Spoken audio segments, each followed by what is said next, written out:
হ্যাঁ, তো বন্ধুগণ, যদি আপনি কোনো স্বনির্ভর গোষ্ঠীর সদস্য হয়ে থাকেন তাহলে আপনি অবশ্যই আবেদন করুন এই সরকারের লাখপতি দিদি যোজনায় এবং পেয়ে যান 5 লক্ষ টাকা পর্যন্ত লোনের সুবিধা।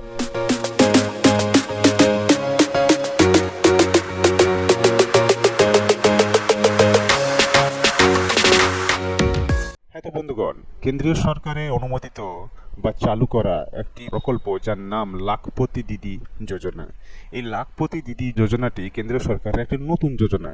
এই যোজনার মূল উদ্দেশ্য হল ভারতের নারী ক্ষমতায়ন, যেটা 2024 সালের বাজেট অধিবেশনের সময় এই প্রকল্পের কথাটি উল্লেখ করা হয়। এবং এই লাখপতি দিদি যোজনায় মহিলাদের বিনা সুদে 5 লক্ষ টাকা পর্যন্ত লোন দেওয়া হয়ে থাকে বা হয়ে থাকবে, এবং এই টাকা ব্যবহার করে মহিলারা আর্থিকভাবে স্বাবলম্বী হয়ে ওঠে বা উঠবে। এবং আপনি কিভাবে এই প্রকল্পের আওতায় আবেদন করবেন এবং এই প্রকল্পের সুবিধাগুলি কি কি এবং অন্যান্য এই বিষয়ে গুরুত্বপূর্ণ তথ্য নিয়ে আজকে আমি আলোচনা করব। তো দেখুন, এই লাখপতি দিদি যোজনার মূল উদ্দেশ্যগুলি কি কি।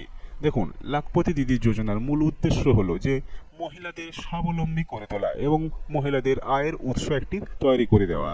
এবং এই যোজনার আওতায় সরকার মহিলাদের বিভিন্নভাবে ট্রেনিংও দিয়ে থাকে, যাতে করে মহিলারা লোনের টাকাটা সঠিক সময় বা সঠিক কোনো কাজে ব্যবহার করতে পারে। যেমন ধরুন, মাশরুম জাতীয় ট্রেনিং দেওয়া, বা ধরুন বস্তা কীভাবে তৈরি করতে হয় সেই বিষয়ে, বা ধরুন এই যে আমাদের শাল পাতা তৈরি করা, বা যে সমস্ত প্লেট, মানে কাগজের প্লেট বা প্লাস্টিকের প্লেটে যে আমরা খাই, সেই সমস্ত প্লেট তৈরি করার ট্রেনিং, বা ধরুন সেলাই ট্রেনিং, বা ধরুন কীভাবে আপনি কোনো বীজ তৈরি করবেন, বা কোনো খামার তৈরি করতে যাচ্ছেন, বা ভার্মি কম্পোস্ট তৈরি করতে যাচ্ছেন, তো নানান বিষয়ে আপনাদেরকে ট্রেনিংও দেওয়া হয়ে থাকে। এরপরে দেখুন, লাখপতি দিদি যোজনায় আবেদন করতে গেলে আপনার কি কি যোগ্যতা থাকতে হবে। সর্বপ্রথম দেখুন, এই যোজনা শুধুমাত্র সেই সমস্ত মহিলাদের জন্য যারা স্বাবলম্বী হতে চায়, এবং এই যোজনার সুবিধা নিতে হলে আপনাকে কোনো না কোনো স্বনির্ভর গোষ্ঠীর সদস্য হতে হবে। কারণ এই যোজনা সুবিধা শুধুমাত্র স্বনির্ভর গোষ্ঠীর সদস্যরাই পাবেন। তো লাখপতি দিদি যোজনায় আবেদনের জন্য প্রয়োজনীয় কি কি নথিপত্র আমাদেরকে লাগতে হতে পারে।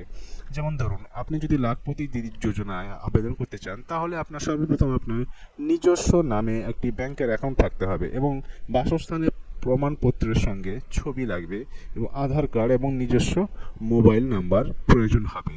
তো দেখুন, এই লাখপতি দিদি যোজনায় আবেদন করতে গেলে আপনাকে কি কি করতে হবে। আপনি যদি এই যোজনায় নাম লেখাতে চান বা আবেদন করতে চান, তাহলে আপনি অনলাইন বা অফলাইনে দুটিভাবেই আপনি আবেদন করতে পারেন।